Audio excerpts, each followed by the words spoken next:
बिस्मिल्लाहिर्रहमानिर्रहीम। अस्सलाम वालेकुम मेंबर्स व्यूअर्स, आप सब खैर खैरियत से होंगे। आज वीकेंड की वीडियो में जी डिस्कस करते हैं दो तीन इम्पॉर्टेंट चीज़ें, क्योंकि आने वाले 2 दिन बहुत इंपॉर्टेंट हो चुके हैं बिकॉज़ कि उसके बाद एक लॉन्ग वीकेंड है, हॉलीडेज़ हैं आगे, आपको पता है ईद की। और इन 2 दिनों के दौरान बड़ी इंपॉर्टेंट न्यूज़ आईएमएफ के हवाले से उसका डिसीजन आना है कि अदर हम आईएमएफ के साथ जो हमारा एग्रीमेंट है वो होने जा रहा है या नहीं। लग ये रहा है कि अभी जो बजट अप्रूव हो गया, बजट में जो अमेंडमेंट्स नहीं आई हैं, नए टैक्सेस लगे हैं वो आईएमएफ के लिए, तमाम चीज़ें जो सी हैं वो हमने उनके साथ एग्री करके कि आने वाले 1-2 दिन में उसमें कोई अच्छी न्यूज़ आ सकती है। But at the same time अब हमारे पास दिन हैं 2, और उसके बाद आपको पता है कि छुट्टियां हैं, और उसके बाद हम फिर नेक्स्ट मंडे से मार्केट स्टार्ट होगी। और पाकिस्तान में इस वक्त आपको पता है कोई न्यूज़ आती है एक अच्छी, तो वो उसका एक 2-3 दिन में ही एक इम्पैक्ट जो सा वो पीएसएक्स पे आता है, क्योंकि ओवरऑल सिचुएशन जो सी है वो कोई इतनी अच्छी नहीं है, पॉलिटिकल साइड पे भी, इकोनॉमिक साइड पे भी। और अगर हम लंबा वेट करें किसी न्यूज़ का और हमें उसके बाद हम सोचें कि यार 4-5 दिन के बाद भी उसका इम्पैक्ट वही रहेगा और बीच में तमाम अच्छी खबरें आएंगी, तो वो थोड़ा सा डिफ़िकल्ट हो जाता है। इसलिए टाइमिंग बहुत ज़रूरी है कि आईएमएफ की न्यूज़ हमें वो रिकवरी का, वो बाउंस बैक करने का, मार्केट रिएक्शन का टाइम भी दे, ताकि उसका जो भी बेनिफिट होना है, जो पॉजिटिविटी मार्केट में आनी है वो आ सके। ना कि ऐसा हो कि जब वो न्यूज़ आए तो मार्केट क्लोज़ हो, और जब मार्केट ओपन हो तो और कुछ खुदा न खास्ता न्यूज़ जो सी हैं वो इसके अच्छे इफ़ेक्ट को भी ख़त्म कर दें। क्योंकि जो एक इमीडिएट इफ़ेक्ट आना है आईएमएफ का, वो मार्केट में उसी वक्त आ सकता है जब वो ड्यूरिंग ट्रेडिंग सेशन न्यूज़ आए, या 1-2 दिन एटलीस्ट मार्केट को उसको बाउंस बैक करने का, रिकवरी का चांस मिल जाए। क्योंकि इन द लॉन्ग रन अभी भी फ़िलहाल अनसर्टेनिटी है, इकोनॉमिक साइड पे भी और पॉलिटिकल साइड पे भी। और आगे इलेक्शन होने हैं नहीं होने, उसकी डेट कब अनाउंस होगी, गवर्नमेंट कब डिसॉल्व होगी, ये किसी चीज़ के बारे में भी कोई क्लैरिटी नहीं है। और अगर आईएमएफ आ जाता है, उसके साथ हमारा एग्रीमेंट हो जाता है, तो उसके बाद फर्दर क्या इंटरेस्ट रेट दोबारा इंक्रीज़ होगा, डॉलर कहाँ पे जाएगा, ये भी अभी तक कोई क्लैरिफिकेशन इस मामले में या कोई श्योरिटी हमारे पास नहीं है। तो इसलिए इस तरह की न्यूज़ जब आती है, ख़ास तौर पर आईएमएफ के हवाले से, जो कि इतनी लॉन्ग अवेटेड न्यूज़ थी, वो अगर आती है तो एक दफ़ा तो मार्केट उसको पॉजिटिवली रिएक्ट करेगी। बट वो उसी सूरत में करेगी कि अगर मार्केट को उस न्यूज़ के ऊपर रिएक्ट करने का टाइम मिल सके। क्योंकि जब ये ख़बर आई है तो आपको पता है कि ये ख़बर भी वीकेंड के दौरान जो सी है वो आई है, और आने वाले 1-2 दिन में ही इसके ऊपर जो सा है वो डिसीजन होना है। तो लेट्स सी, उस हवाले से ये 2 दिन इम्पॉर्टेंट होंगे। क्योंकि अगर आपको पूरा वीक मिले किसी अच्छी न्यूज़ को रिएक्ट करने के लिए मार्केट को, तो फिर बड़ा इजी होता है मार्केट के लिए कि वो एक अच्छे नंबर जो से है वो गेन कर सके। जिस तरह इस वक्त मार्केट जो सी है वो आपको पता है 42,000 से डाउनवर्ड 40,000 की तरफ आ चुकी है। तो ये 2,000 की जो रिकवरी है वो आ सकती है मार्केट में, अगर इस तरह की न्यूज़ जो सी है वो आए और उसकी टाइमिंग ठीक हो। But at the same time ये एक होता है एक immediate reaction, but in the long run जो स्ट्रेटजी है एज ए इन्वेस्टर जो सा है, अगर आप देखें तो उसकी स्ट्रेटजी डेफिनेटली वो फिर लॉन्ग रन के लिए होती है, तो उसमें कोई एज सच वरी की बात नहीं। बट जो एक इमीडिएट गेन के थ्रू आप एक पॉजिटिव एग्ज़िट ले सकते हैं कुछ स्टॉक्स में, या प्रॉफिट टेकिंग कर सकते हैं, उसके लिए टाइमिंग जो सी है वो हमेशा इंपॉर्टेंट होती है। तो एक तो मार्केट को थोड़ा सा रिव्यू कर लेते हैं कि फ्राइडे को क्लोजिंग कहाँ पे आई थी, और ये 2 दिनों में हम क्या एक्सपेक्ट कर सकते हैं। और दूसरा कुछ स्टॉक्स जो से हैं उनको डिस्कस कर लेते हैं जिनमें कुछ न्यूज़ है, कुछ हैपनिंग है, कि उसमें हमारी क्या स्ट्रेटजी होनी चाहिए। प्लस टेक्नोलॉजी सेक्टर के हवाले से एज अ होल थोड़ा सा डिस्कस कर लेते हैं चीज़ें, क्योंकि इस वक्त तो उन्हीं रेट्स पर हैं जहाँ पे आपने होल्ड करना है, या अगर किसी ने कैश इन हैंड है किसी के पास तो वो बाय करना चाहे तो वो डिस्कस कर लेते हैं। बाकी जौन सा है जिनके पास ऑलरेडी होल्डिंग है उन्होंने फ़िलहाल तो वेट करना है कि जैसे ही रिकवरी है तो फिर हमारी स्ट्रेटजी क्या होनी चाहिए, कि क्या हमने जैसे ही पॉजिटिव साइड पे जाते हैं प्रॉफिट टेकिंग करनी है या लॉन्ग टर्म के लिए होल्ड करना है। तो सबसे पहले जी मार्केट को डिस्कस करते हैं। फ्राइडे की जो KSE 100 इंडेक्स की क्लोजिंग आई थी वो 86 पॉइंट नेगेटिव के साथ 40,065 पे आई थी। वॉल्यूम कम थे, 2 ट्रेडिंग सेशन होते हैं फ्राइडे को, और काफ़ी अरसे से वॉलेटिलिटी चल रही है, डल रहती है मार्केट फ्राइडे को। रीज़न यही कि जो सिचुएशन है उसके ऊपर इन्वेस्टर कॉशियस रहता है कि आने वाले 2 दिन में मज़ीद कोई ऐसी न्यूज़ ना आ जाए कि मंडे को मज़ीद मार्केट जो है वो प्रेशर ले ले, और अगर वो कोई चीज़ बाय करें फ्राइडे को तो वो उनको फर्दर फिर वेट करना पड़े, वो स्टक हो जाएं। तो इसलिए काफ़ी अरसे से फ्राइडे जो है वो ऐसा ही गुजरता है अनटिल अनलेस कि कोई बहुत अच्छी न्यूज़ ना हो और उस वक्त जो है वो फिर एक अच्छी पॉजिटिव क्लोजिंग आए। अब इम्पॉर्टेंट ये है कि 2 दिन है हमारे पास, उसके बाद आपको पता है ईद हॉलीडेज़ स्टार्ट हो जाएंगी, और अब मोस्ट प्रॉब्ली अगर आईएमएफ की जो न्यूज़ है वो कल आ जाती है तो शायद हमारे पास वो मार्केट को रेक्ट करने का टाइम जो है वो 1 दिन का मिले। अगर वो ट्रेडिंग सेशन के बाद आती है वो होगा ट्यूसडे का। बट ये हम सबको अब काफ़ी हद तक जो है वो पता है कि जो तमाम बजट में चेंजेस आई हैं, जो नए टैक्सेस लगे हैं, जो पेट्रोलियम लेवी इंक्रीज़ की गई है, आई थिंक फर्टिलाइज़र पे भी टैक्स लगा है। एक अच्छी खबर ये भी है कि इंपोर्ट जो सी हैं वो जो रिस्ट्रिक्शन थी वो ख़त्म की गई हैं। उसमें उन इंडस्ट्री के लिए जिनके रॉ मटेरियल जो से काफ़ी अरसे से स्टक थे, उनके लिए तो एक पॉजिटिव न्यूज़ है। But at the same time अब जब इतनी ज़्यादा बैकलॉग है आपके पास और उसमें आपको इतना ह्यूज अमाउंट ऑफ डॉलर्स चाहिए, तो डॉलर की अगर शॉर्टेज होती है तो डॉलर का रेट क्या होता है, ये एक डिफरेंट सिनेरियो है। और वो एक सिचुएशन इस वक्त किसी भी लिहाज से अगर देखा जाए, एक तरफ अच्छी न्यूज़ आती है बट उसके अदर साइड पे उसका इम्पेक्ट जो है वो बहुत सी चीज़ें जो सी हैं वो सेट असाइड कर सकती हैं। तो इसलिए इम्पॉर्टेंट होगा कि मार्केट को रिएक्ट करने का क्या टाइम मिलता है पॉजिटिवली इस न्यूज़ को कि नहीं मिलता, प्लस इस न्यूज़ के बाद आईएमएफ के साथ डील के बाद जो 7 चीज़ें लिंक करती हैं उनके ऊपर फिर क्या रिएक्शन आता है और उस वहाँ पे क्या डेवलपमेंट होती है, तो फिर उसका इकॉनमी पे क्या असर पड़ता है, वो फिर इन द मीडियम टर्म जो है वो एक अलग से अपना जो है ना वो इम्पेक्ट जो है ओवरऑल इकॉनमी पे भी और मार्केट पे भी उसका आएगा। बहरहाल इन तमाम चीज़ों को देखते हुए जो कि काफ़ी अरसे से हम फेस कर रहे हैं, डिफरेंट सिनेरियोज़ डेवलप होते हैं इकोनॉमिकली भी, और एट द सेम टाइम जब उधर से थोड़ी सी सिचुएशन ठीक होती है तो पॉलिटिकल साइड पे कुछ ना कुछ चलता रहता है। तो इस पूरे सिनेरियो में एज ए इन्वेस्टर हमने सिर्फ फोकस करना है अच्छे स्टॉक पे। मैं बार बार कहता तो पेनी स्टॉक को अवॉइड करें, क्योंकि जो सिचुएशन चल रही है इसमें अच्छे खासे स्टॉक भी जो से हैं वो उस तरह परफॉर्म नहीं कर पा रहे, डिस्पाइट ऑफ द फैक्ट के रिसेंटली बोनसेस भी दिए। उससे पहले जो क्वार्टर के रिज़ल्ट आए थे बड़े अच्छे रिज़ल्ट आए थे, पे आउट भी अच्छे आ रहे हैं, बट उसके बावजूद भी न्यूज़ ऐसी कोई नहीं जो मार्केट को सपोर्ट करके करे, बल्कि मार्केट जब डिप लेती है तो वो जो एक रैली इंडिविजुअल स्टॉक में बनी होती है वो भी रुक जाती है। बट डजेंट मीन कि वो स्टॉक आने वाले दिनों में भी परफॉर्म नहीं करेंगे। हर स्टॉक जो सा है आप देखें कि एक लेवल के बाद वो बाउंस बैक करता है, और अगर मार्केट सपोर्ट करे तो उसमें एक रैली बनती है। प्रॉब्लम ये है कि एक बाउंस बैक, एक रिकवरी तो आती है, बट जो एक रैली बननी होती है जिसके लिए थोड़ी सी स्टेबिलिटी चाहिए, थोड़ी सी मार्केट की पॉजिटिविटी चाहिए, वो इस वक्त मिसिंग है, जिसकी वजह से स्टॉक उस तरह परफॉर्म नहीं कर पा रहे। तो उसमें देखें ओवरऑल सेक्टर वाइज अगर अभी भी देखें बजट के बाद भी, तो उसमें टेक्नोलॉजी सेक्टर अभी भी काफ़ी हद तक अगर आप लॉन्ग टर्म देखें तो उसमें ग्रोथ के चांसेस हैं, उसमें अच्छा गेन मिल सकता है। लेकिन डेफिनेटली जो सिचुएशन इस वक्त मार्केट फेस कर रही है उसमें थोड़ा सा वेट करना पड़ेगा, थोड़ा सा पेशेंस के साथ आपने स्ट्रांगली अपने स्टॉक को होल्ड करना पड़ेगा। आईटी सेक्टर का कोई स्टॉक भी इतना बुरा नहीं है कि उसको आप थोड़े लंबे अरसे के लिए होल्ड ना कर सकें। जिस तरह के आप बहुत से पेनी स्टॉक में मैं देखता हूँ दोस्त, जिसमें आपका दीवान मोटर है, WTL है, सिल्क बैंक है, और इस तरह के छोटे स्टॉक्स में 2-2 3-3 साल से लोग जो है ना उसको होल्ड करके रखा हुआ है। तो अगर आप उन स्टॉक्स को होल्ड कर सकते हैं या चलें 1 साल 1.5 साल के लिए होल्ड कर सकते हैं, तो आईटी सेक्टर के जो स्टॉक्स हैं जिसमें सिस्टम्स है, नेटसोल है, एवीएन है, आप देख लें, आप टेली को देख लें जो कि छोटा स्टॉक है, तो उनको अगर आप देखें और उनके थोड़े से आप अगर मटेरियल इन्फॉर्मेशन देख लें, उनके ईपीएस देख लें, उनके फंडामेंटल्स देख लें, तो मेरा नहीं ख्याल कि उसमें कोई ऐसी आपको डेंजरस चीज़ नज़र आएगी जिसकी वजह से आप कहें कि यार इसमें से आप लॉस करके निकल जाएं तो बेहतर है। तो इन सब में पोटेंशियल है, और अगर आपको थोड़ा सा आप अपनी मेमोरी को रिकॉल करें कि कोविड में नेटसोल 60 बिलो था, इवेंसियोन 25 बिलो था, इस तरह TRG भी बहुत लो साइड पे था। तो ये तमाम स्टॉक जो सा है इतना लो लगाने के बाद आप देखें कि नेटसोल जो सा था वो 300 को टच करके आया था,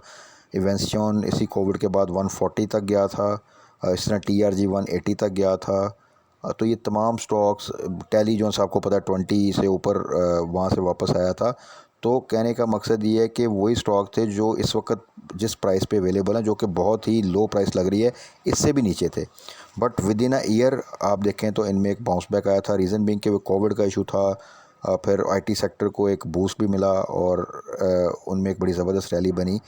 अभी सिचुएशन जो मार्केट की है, जो बजट भी कोई इतना अच्छा नहीं था मार्केट के वाले से, तो ये काफ़ी लो साइड पे हैं। लेकिन यहाँ पे अगर आप देखें तो जो डिविडेंड वाले हैं, जो पे आउट देने वाले हैं, उनको भी थोड़ा सा अगर आप ऐड करें तो वो इतनी बुरी सिचुएशन में नहीं आते अगर आप उसको लॉन्ग टर्म में होल्ड करें। जब इनमें दोबारा से यानी कि पोटेंशियल है कि जब रैली बनेगी तो ये अपनी वो प्राइस जिनमें ज़्यादातर लोग जो हैं वो पॉजिटिव साइड पे चले जाएंगे, प्रॉफिट में चले जाएंगे, तो वो इंशाल्लाह ताला आपको मिल जाएगी और उसमें विद इन अ ईयर जो जो पे आउट भी हैं वो भी ऐड हो चुके होंगे। सो इसलिए IT सेक्टर के जो भी स्टॉक्स जिन दोस्तों के पास हैं वो होल्ड करें। एवरेज करके अगर आपकी प्राइस बेहतर हो चुकी है तो वेल एंड गुड, और अगर आपके पास अभी भी टाइम है तो अभी नहीं, ईद के बाद अगर आप देखें सिचुएशन बेहतर होती है तो वहाँ पे हम मज़ीद उसको एवरेज कर सकते हैं। अभी 2 दिन के लिए सिर्फ हमने वेट करना है कि IMF की न्यूज़, उसका रिएक्शन क्या आता है, और फिर बाकी जो स्ट्रेटजी है वो ईद के बाद जो सा है वो ज़्यादा बेहतर होगी कि वहाँ पे हम बाइंग जो सी है वो देखें कि कहाँ पे हमने करनी है। तो IT के अलावा कुछ स्टॉक्स हैं जिनको हम साथ साथ डिस्कस करते हैं, डिफरेंट टाइम्स में कोशिश करते हैं कुछ स्टॉक्स को आज डिस्कस कर लेते हैं, जिसमें ऑयल एंड गैस में अगर डिफरेंट आपको पता है E&P भी होता है, रिफाइनरीज भी हैं, आपकी ऑयल डिस्ट्रीब्यूशन जो सी हैं कंपनीज़ भी हैं। तो उसमें अगर आप रिफाइनरी साइड पे आएँ तो अटक रिफाइनरी बेस्ट स्टॉक है, बार बार डिस्कस करते हैं, साथ साथ लेके चलते हैं। अगर अभी भी आप इसकी प्राइस देखें तो पॉजिटिव क्लोजिंग आई है, फ्राइडे को भी इसकी 165 पे ट्रेड कर रहा है, बहुत स्ट्रॉन्ग है। आप देखें पूरे 2000 मार्केट का जो डिप है, इसने सिर्फ अगर आप देखें तो कोई 6-7 रुपये जो से वो लूज़ किए हैं, और ये चीज़ ये साबित करती है कि इसमें पूरा पोटेंशियल है। थोड़ी सी इसको सपोर्ट मिली मार्केट की तो विद इन नो टाइम आपको 200 की प्राइस दे सकता है, but at the same time दो के ये प्राइस हाई साइड पे है। अगर आप पिछले साल को कंपेयर करें तो 170 तक ये काफ़ी दफ़ा गया था, लेकिन इसकी जो बाइंग होती थी हम हमेशा वो 150 140 के दरमियान जो है वो करते थे, और वहाँ से फिर जब ये 170 पे आता था वहाँ पे हमेशा हमने प्रॉफिट टेकिंग जो सी है उसकी कॉल दी, और इस तरह की स्विंग ट्रेड मिलती रहती थी। बट इस दफ़ा ये है कि ये 160 भी जो है वो ब्रेक नहीं कर रहा, तो ये इसकी स्ट्रेंथ शो करता है। तो इसको जिन दोस्तों के पास भी इसकी होल्डिंग है वो उसको होल्ड करें, और प्रेजेंट सेल में मैंने कहा था कि अगर कोई एंट्री लेना चाहता है, उसने बाय नहीं किया हुआ, तो 160 के पास वो कर सकता है, 161 162 पे भी, लेकिन वो करेगा तो फिर 2 स्टेप्स में करेगा, एक यहाँ पर 160 टू 163 के दरमियान, और अगर ये फर्दर डिप लेता तो कैश की ओर रखेगा ताकि वहाँ पे वो फिर उसको बाय कर सके। इसी तरह अगर आप E&P सेक्टर में आ जाएँ तो OGDC काफ़ी अरसे के बाद फिर इस प्राइस पे आया है, 74 की 0.4 की क्लोजिंग है इसकी फ्राइडे की, तकरीबन ब्रेक इवन पे आप कह सकते हैं। इसमें भी पूरा पोटेंशियल है कि दोबारा आपको 90 प्लस की प्राइस इजीली दे सकता है रिज़ल्ट से पहले, और अगर फर्दर कोई न्यूज़ आती है तो इससे बेहतर दोबारा 100 की प्राइस भी दे सकता है। आपको याद होगा दिसंबर में जो एक रैली ड्राइव हुई थी जिसको E&P ने लीड किया था, तब इसने 109 का हाई लगाया था, और उसके बाद से फिर स्लोली ये करेक्शन करता हुआ इस वक्त 74 पे है। तो OGDC इन रेट्स पर जो है वो बिल्कुल अच्छी बाइंग रेंज में है, ये एवरेज करने के लिए बेहतरीन है, और यहाँ से आप 90 को टारगेट कर सकते हैं। उसके बाद अगर आ जाएँ ऑयल डिस्ट्रीब्यूशन के ऊपर तो उसमें आप देखें PSO भी है, शेल भी है। शेल में इस वक्त काफ़ी हलचल है, इसकी न्यूज़ आई थी, वो डिस्कस भी की जो सा है कि वो सेल कर रहे हैं। देखें जब भी कोई स्टॉक उसकी एक्विजिशन हो रही हो या वो सेल हो रहा हो, असल इंपॉर्टेंट चीज़ होती है कि क्या रेट पर शेयर जो सा वो डिसाइड होगा, और जब तक उसकी एक्चुअल वैल्यू नहीं आती तब तक र्यूमर्स आती हैं, और र्यूमर्स के ऊपर फिर सारी गेम होती है। सो ये एक स्टॉक जो 70 से स्टार्ट हुआ है और इस वक्त 113 पे जो सा ट्रेड कर रहा है, और आपको याद होगा 120 को टच करके फिर 105 तक गया है। तो अब थोड़ा सा ट्रिकी जो सा है ये रेट्स हैं इसके, तो यहाँ पे थोड़ा सा केयरफुली आपने प्ले करना है। न्यूज़ आपको मार्केट में 150 की भी आएंगी, 200 की भी आएंगी, और ये हर स्टॉक में होता है, बट नोबडी नोज़ कि जब इसकी प्राइस आए तो वो हो सकता है 100 प्लस की कोई प्राइस जो है उस पर एग्री किया जाए, या हो सकता है वो 100 बिलो की कोई प्राइस पे एग्री किया जाए। तो इसलिए जब वो प्राइस आ जाएगी उसके बाद फिर फर्दर जो है ना वो मोमेंट बनती है। और नॉर्मली अक्सर स्टॉक में ऐसा हुआ है कि जो उसकी परसेप्शन है वो मार्केट में जो र्यूमर्स हैं वो बहुत हाई प्राइस की होती हैं, जिसकी वजह से एक रैली बनती है, लेकिन जब एक्चुअल प्राइस जो होती है तो डेफिनेटली एक बिज़नेस डील होती है, तो वो कोई बहुत हाई रेट्स पर नहीं होती, वो एक मार्केट एवरेज के ऊपर जो सा और उसके बाकी चीज़ों को देख के होती है। तो वो नॉर्मली अक्सर जो भी मार्केट प्रेडिक्ट करी तो उससे कम होती है, और फिर उसी स्टॉक में आप देखते हैं कि वो लोअर लॉक लगने स्टार्ट हो जाते हैं। तो इस चीज़ को अवॉइड करने के लिए, इस चीज़ से बचने के लिए ज़रूरी है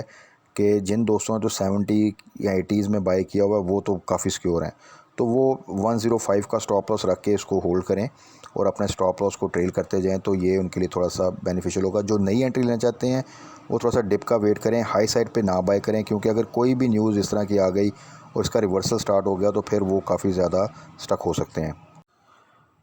उसके बाद आ जाएं जी टीपीएलपी इस वक्त जो सा है वो आप देखें तो अब वो यहाँ से ड्रॉप नहीं हो रहा, एक्स हो चुका है, डिविडेंड दिया इसने, और ओवरऑल अगर देखा जाए तो इनकी ईपीएस भी ठीक जा रही है। मटेरियल इन्फॉर्मेशन के लिहाज से देखें ओवरसीज़ में अच्छे प्रोजेक्ट्स हैं, कोलैबोरेट कर रहे हैं, न्यूज़ ठीक हैं, बहुत हाई इंटरेस्ट रेट है, आपको पता है इस वक्त जो से स्टेट बैंक की तरफ से, जिसकी वजह से 2023 कोई